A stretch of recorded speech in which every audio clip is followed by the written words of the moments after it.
I mean, they're a thing. It's, I mean, and I'd love to tell you that they go away. But they don't.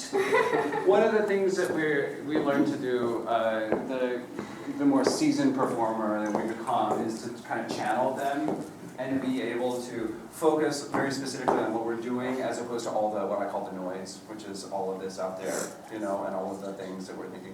What are they thinking? What's the guy behind the chair thinking, behind the desk thinking? What is, you know? So if you can think very specific things, like, I don't know, what helps you? What happens when you get nervous? This. Like, So shaking? well, I get like closed off. All right, so you get closed off. All right, so let's think very specifically about how we can kind of counter that a little bit, all right? And this is really, I mean, I know it sounds kind of silly, but this is what we have to do when we're nervous. It's like we have to think very specifically as opposed to just very generally about like, oh, I gotta take a low breath. It won't work. But if you think specifically about, I'm going to move my ribs outward every time I breathe, yeah? Then, see, you've already changed just by thinking about that specifically. Then your body then it gives you something tangible and specific to think about, as opposed to, oh my gosh, I'm so nervous. Oh, that wasn't exactly the sound I always make. Oh dear, what are they thinking? Oh, I've lost my breath. That kind of thing, you know? Put your hands on me back here. Yep, that's a good place. So every time I breathe in, I always like to think I am moving those outward, like a chicken. Yeah? Mm-hmm. Feel that? Yeah.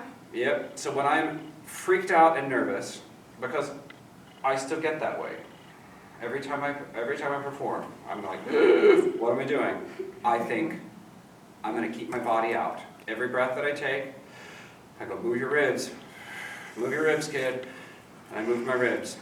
Because that gives me something very specific to think about. And all of a sudden, I can't think about all of the stuff Yeah. that's scary, right? Can I touch your ribs? Yes. Okay. Yep. How'd that feel? Good. Do it again. Good. Exhale. Nice. Inhale again. Did you get a breath like that while you were singing? But now you will. Now you will, because we're going to go back. I want to take a look at the first one again. All right. So what I hear a little bit, and I kind of want to marry sound-wise. I sort of want to marry the two. In the second one, you're doing a lot of, you're kind of holding just ever so slightly, and I'd like for the sound to kind of come out a little bit. Yeah. In the first one, I feel like you're using too much breath, and I think you can actually suspend a little bit more. So let's kind of marry the two. Let's start the first one. The Italian, please. Che fiero costume. So because this is like a kind of piece, our instinct is to go che fiero costume, and to use all this breath. I want you to do the opposite, okay? I want you to keep the breath inside your body. So you're going to take the breath, and you're going to go, che fiero costume da ligero lume. Yeah? And you're going to just keep this expanded. And that's all you're going to be thinking about. Every time you breathe in, your ribs go whoop. Yep, and as you're singing, I'm keeping them up, I'm keeping them up, I'm keeping them up. Okay? Okay. Try it again. Good. Right. Yeah. Che fiero costume dall'isola lume, che al fond sta di bene se facciadolo, Right. se facciadolo. Che al fond sta di bene se facciadolo. Good. That feel better? Yes, I felt more in control. Yeah, well, and that's what support is. So when you're talking about breath support, what do you think? What are you thinking? That I'm bad at it. That you're bad at it? Yeah, that's one of my things. Okay, so right, so that's a performer thing. So immediately the thought is judgment, right? And negative, right?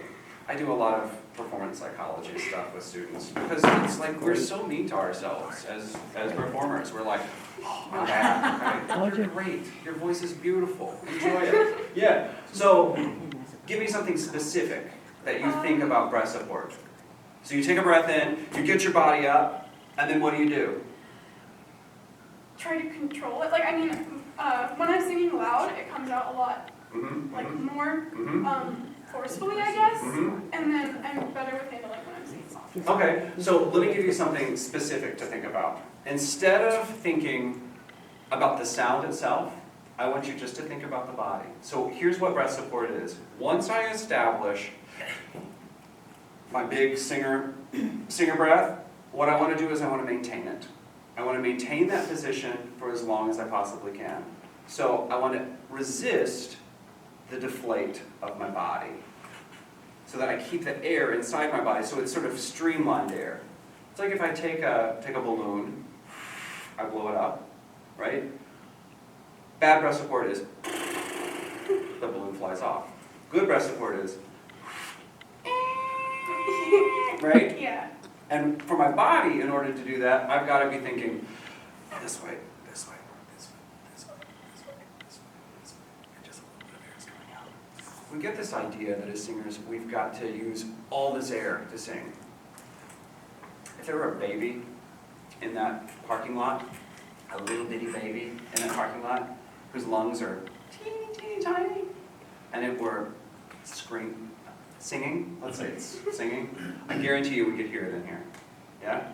So, like, when a baby cries, we can hear it all over, it's so resonant. That's proof. We don't need lungs this big, we don't need all that air. We can just use speech-like pressure to make the sound, okay? Do this again. Come in, do this again.